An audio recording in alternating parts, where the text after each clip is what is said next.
और भक्तजनों, इस वीडियो में सुनेंगे जालंधर के मारे जाने के बाद उसकी पत्नी वृंदा के मोह में मोहित भगवान श्री हरि विष्णु का क्या हाल हुआ। तो आइए विघ्नहर्ता श्री गणेश का नाम लेकर इस कथा को सुनते हैं। इसके पहले की कथा अगर आप नहीं सुने हैं तो उसका वीडियो आपको मेरे चैनल के प्लेलिस्ट में मिल जाएगा, वहां से आप सुन सकते हैं ताकि इसके आगे की कथा अच्छे से समझ में आए। तो आइए सुनते हैं। 22वें अध्याय की जब लिखने लगा हूँ बात, श्री प्रभु प्रेरणा प्राप्त कर कमल आ गई हाथ। राजा पृथु ने नारद जी से पूछा, हे देवर्षि, कृपया आप अब मुझे यह बतलाइए कि वृंदा को मोहित करके विष्णु जी ने क्या किया और फिर वह कहाँ गए। तब देवता स्तुति कर मौन हो गए।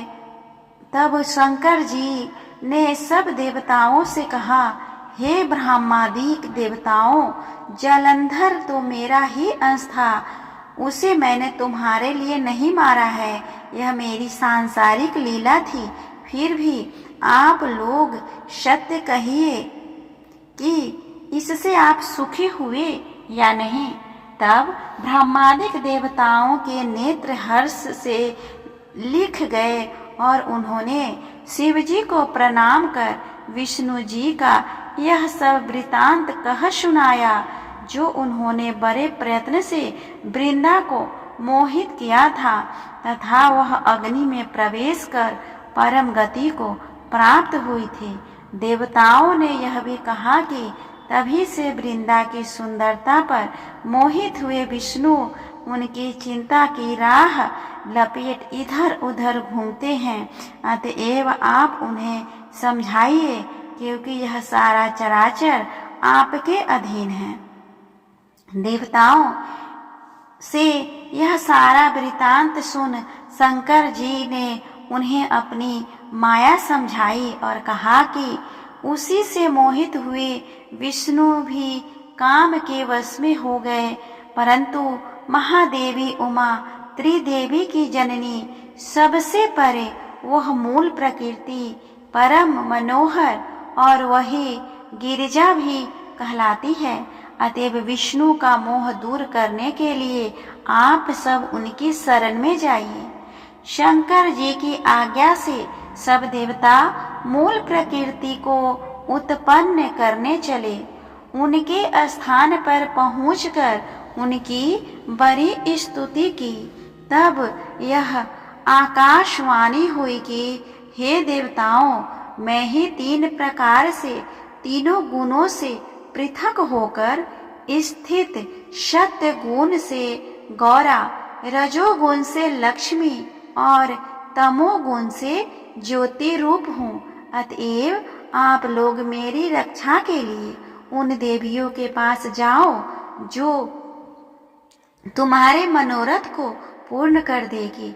यह सब सुनकर देवता भगवती के वाक्यों का आदर करते हुए गौरी, लक्ष्मी और सरस्वती को प्रणाम करने लगे। अब देवताओं ने भक्ति पूर्वक उन सब देवियों की प्रार्थना की। उस स्तुति से 3 देवियां प्रकट हो गई। सभी देवताओं ने खुश होकर निवेदन किया।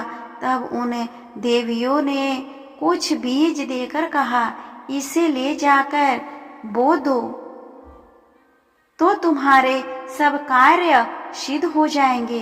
ब्रह्मादि देवता उन बीजों को लेकर विष्णु जी के पास गए। वृंदा की चिता भूमि में डाल दिया। उससे धात्री, मालती और तुलसी प्रकट हुई। विधात्री के बीज से धात्री, लक्ष्मी के बीज से मालती और गौरी के बीज से तुलसी प्रकट हुई। विष्णु जी ने जो ही उन स्त्री रूप वाली वनस्पतियों को देखा तो वे उठ बैठे। कामासक्त चित्त से मोहित हो उनसे याचना करने लगे। धात्री और तुलसी ने उनसे प्रीति की। विष्णु जी सारा दुख भूल देवताओं से नमस्कृत हो अपने लोक वैकुंठ में चले गए। वह पहले की तरह सुखी होकर शंकर जी का स्मरण करने लगे। यह आख्यान शिव जी की भक्ति देने वाला है। इस तरह हमने सुना कार्तिक मास महात्म कथा का 22वां अध्याय। यह कथा कैसा लग रहा है प्लीज कमेंट करके बताएं, और अगर अच्छा लगा हो तो कमेंट बॉक्स में हरे कृष्णा लिखना ना भूलें।